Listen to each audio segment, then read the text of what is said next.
Yeah, let's go ahead and just jump into it here. Bitcoin custody for businesses.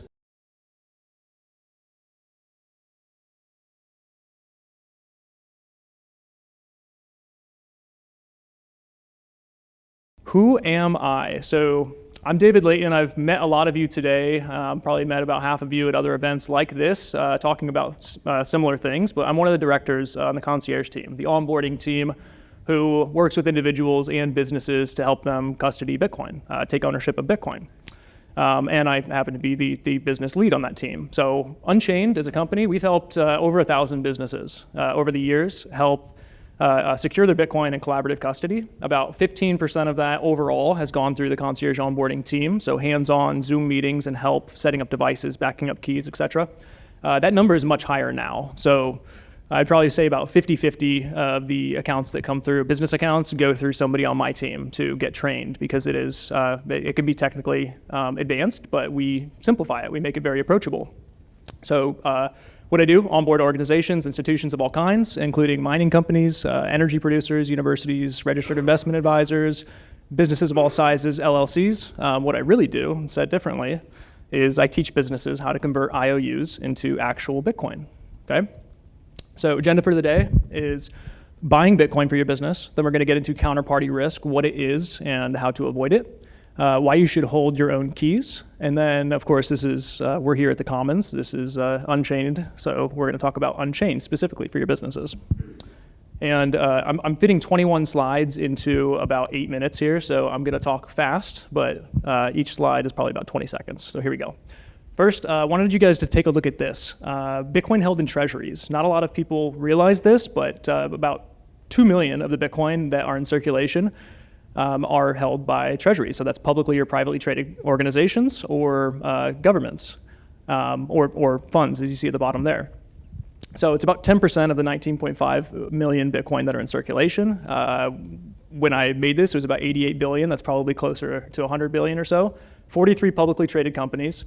18 privately held organizations that have disclosed their holdings. Now, on the previous slide, I said that we've done about 150 at least businesses ourselves. I've done probably 18 in the last 2 months. So this is just the companies that are publicly talking about themselves holding Bitcoin. There are many more companies that have exposure to Bitcoin or hold the keys to their Bitcoin that are actually public about it. And then governments in that order: China, Ukraine, USA, and then that's the number I updated this morning, 34 funds. So the point of this slide is that if you are looking at allocating part of your treasury as a business to Bitcoin, you're in extremely good company, and this is only growing every day. All right, different ways of getting exposure to Bitcoin. As I said before, ETFs and funds, that's like Fidelity BTC or the BlackRock. The main thing to kind of focus on, the first 3 ways of getting exposure are the counterparty risk, and that it is, as we would say, not actual exposure to Bitcoin, just meaning you don't hold the keys to it. So somebody else holds the keys to that Bitcoin. So first, looking at fees. So 0.2% to 2.25%. That 0.2 looks extremely small for the ETFs and for the funds, but notice the asterisk there. That's actually introductory management fees that will go up after like 6 to 12 months. So that's something to consider. Looks like a really good introduction, but that's only going to increase over time. Sticking on the ETFs, there is the risk of, outside of counterparty, rehypothecation or lending, what's referred to sometimes as securities lending. The low ETFs, or low fee ETFs, are subject to lending, and you're going to see that in a couple of slides here. Exchanges and custodians, that would be like Coinbase or Fortress. You can purchase a Bitcoin through them. I've also kept FTX and Prime Trust on this list. Many of you know that they no longer exist, and that's, we think that that's probably the destination for most of these centralized exchanges. Annual fees, pretty low as well, 0.5, 2.25, okay, that's starting to get a little bit higher, but again, it's an IOU for Bitcoin. There's counterparty risk. The plus is, though, that it is redeemable. Stocks and miners, which would be, Riot as a mining company, Coinbase, MicroStrategy. There's broker fees. There's going to be annual fees, management fees, or sorry, not management fees for that, but high counterparty risk. So there's a theme here. Everything else has counterparty risk. The last option that I've highlighted in green, self-custody. Hardware wallet, private keys. It's real Bitcoin. It is no management fees, no counterparty risk, and unilateral 24/7 access over your Bitcoin. On to counterparty risk. All right, talking about ETFs specifically, custodial counterparty risk. What is counterparty risk? If you guys have probably heard us or other Bitcoiners talking about this, or just people in finance in general, it's the chance or the risk that another party is in a contract could default on its obligations. So take a look at all of these applicants on the right side that are now the providers of these ETFs. Their custodian is Coinbase, Gemini, Coinbase. Really, Fidelity is the only one that's practicing self-custody. So what I'm trying to hammer in here is that Fidelity is technically the only IOU for BTC on this list. The rest are IOUs for IOUs. So yeah, there's some definite risk in that. If we look at the ETF fees, okay, so this looks like a race to zero. Look at this. Everybody at the top, Bitwise, ARC21, it's all 0% fees. It's going to go up to that 0.24 to 0.6, but hey, that actually looks pretty good. Everyone's competing, except for Grayscale at the very bottom, still at 150 bips. But everyone's competing to go down to 0% fees. So that's got to be positive for people who are getting exposure to Bitcoin this way, right? Until you look at the fine print.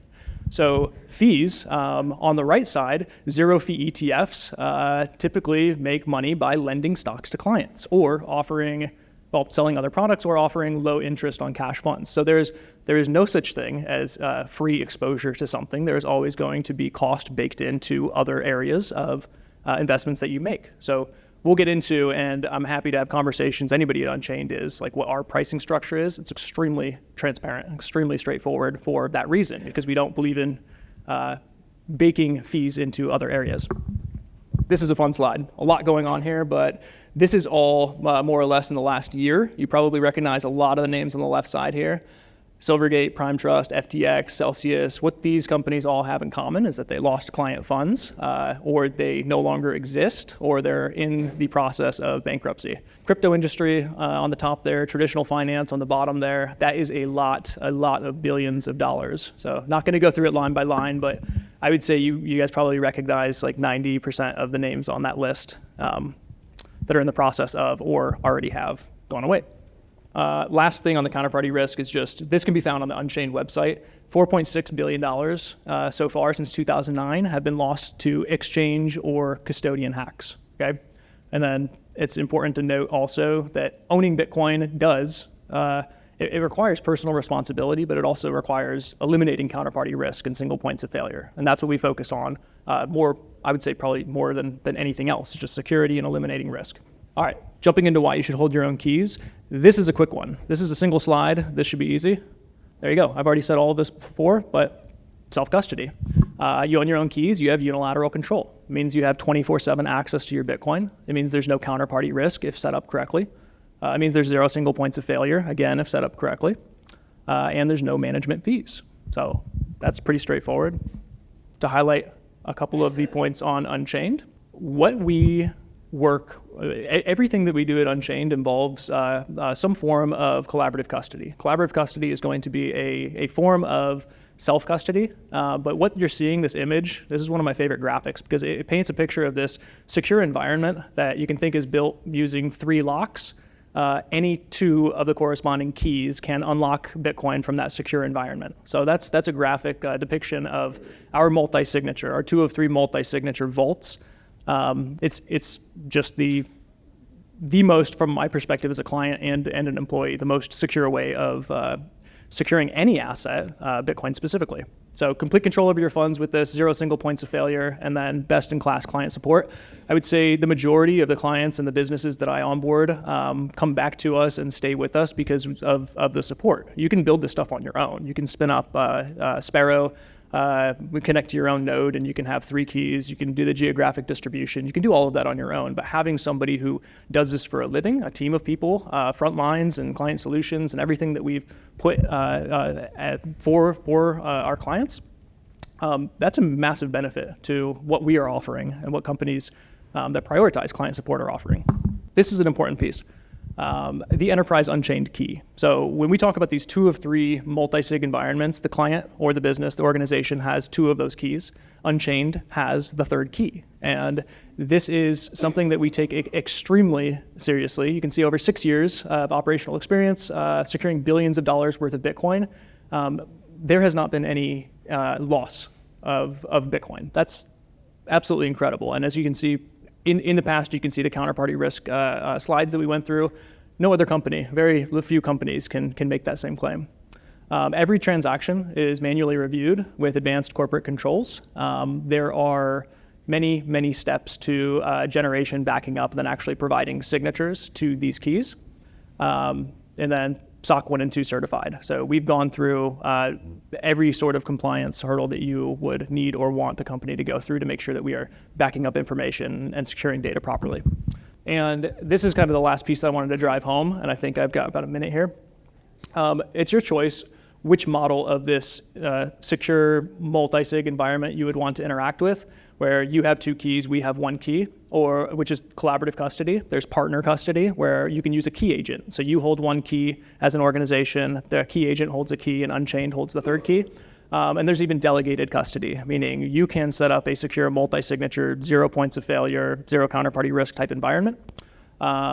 But you do not need to hold any keys if you chose to go that route. And sometimes there would be larger enterprise companies and organizations that would need to not hold any keys. That could be part of something that's baked in from a compliance perspective, or just the want of not needing to set up cold cards and back up the seed phrases and interact with your keys like that.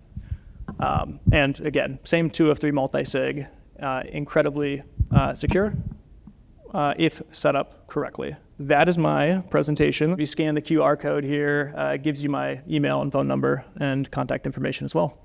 So there you go. That's what I got. Thank you, David.